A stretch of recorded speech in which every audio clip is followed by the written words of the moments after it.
Assalamualaikum warahmatullahi wabarakatuh. Pada kesempatan kali ini, saya akan mempresentasikan tugas ujian akhir semester seminar penelitian.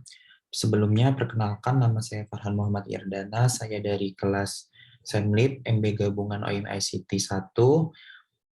Lalu untuk judul dari penelitian saya yaitu pengukuran capability level pada penyedia layanan pinjaman online menggunakan kerangka COVID 2019. Studi kasus PT XX.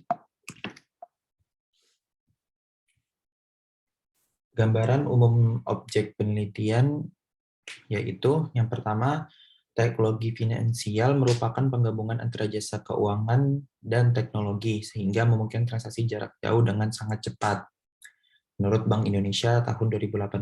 Lalu menurut OJK tahun 2016, pinjaman online merupakan aktivitas pinjam-meminjam dan dalam mata uang rupiah melalui sistem elektronik dan menggunakan jaringan internet. Lalu diambil data dari Databox pada September 2000 hingga September 2021, total penyaluran pinjaman secara online meningkat 109,10% atau sebesar 14,26 triliun rupiah.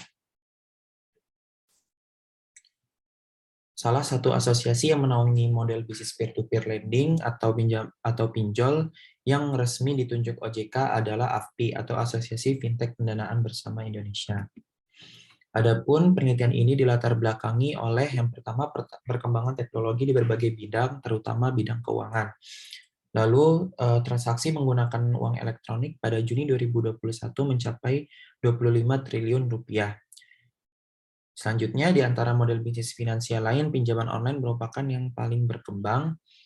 Lalu munculnya permasalahan baru, yaitu seperti yang diketahui bersama, banyak kasus penyalahgunaan data pribadi yang diberitakan pada media, baik TV ataupun media sosial. Yang terakhir, yaitu hingga Agustus 2021 terdapat lebih dari 7.200 laporan yang masuk ke Lembaga Bantuan Hukum Jakarta terkait kasus pinjaman online berdasarkan narasi newsroom.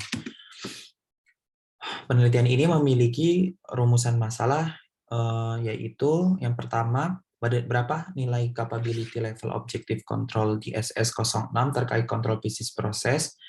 Lalu yang kedua, berapa nilai capability level objective control MEA01 terkait pemantauan kinerja dan kesesuaian. Lalu rumusan masalah yang terakhir adalah berapa nilai capability level objective control MEA03 terkait kepatuhan terhadap persyaratan eksternal.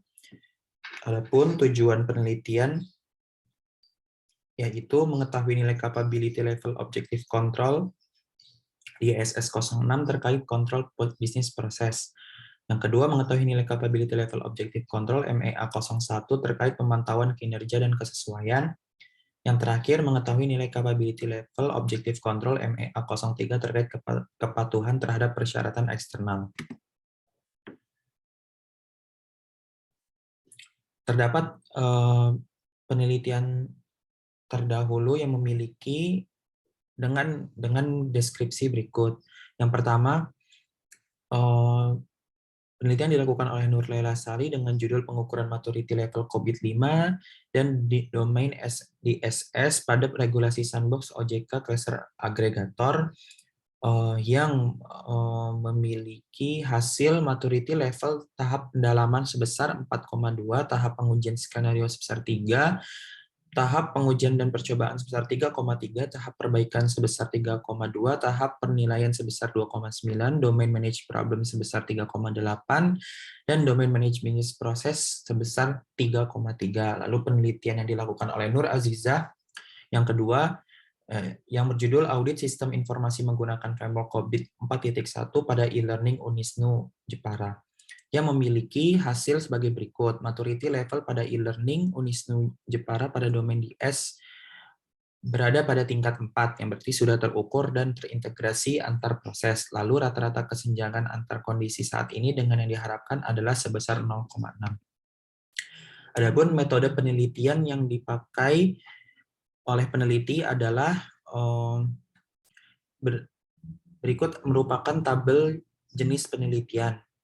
Yang pertama, tujuan penelitian berjenis deskriptif, lalu pendekatan terhadap pengembangan teori, yaitu dengan jenis deduksi, metodologi penelitian kuantitatif, strategi penelitian yang dipilih adalah strategi survei, unit analisis merupakan sebuah organisasi, lalu keterlibatan penelitian minimal, latar penelitian non-contrived, lalu waktu pelaksanaan cross-sectional. Berikut merupakan tahapan penelitian yang dilakukan oleh peneliti, yaitu yang pertama adalah studi awal seperti pencarian fenomena, lalu identifikasi permasalahan, membuat perumusan masalah, tujuan penelitian, dan sebagainya. Lalu setelah dilakukan studi awal, selanjutnya peneliti melakukan pengumpulan data berupa pembuatan kuesioner penelitian dan juga penyebaran kuesioner untuk selanjutnya diisi oleh responden yang terlibat.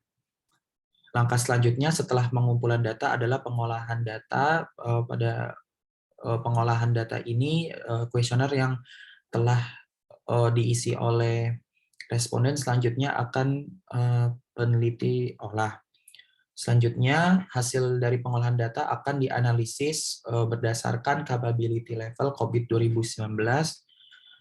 Lalu yang terakhir adalah tahap memberikan kesimpulan dan saran berdasarkan hasil dari penelitian. Populasi dari penelitian ini adalah 104 penyelenggara pinjaman online terdaftar dan atau berizin OJK. Lalu untuk sampelnya sendiri merupakan salah satu dari 104 penyelenggara pinjaman online terdaftar atau berizin OJK.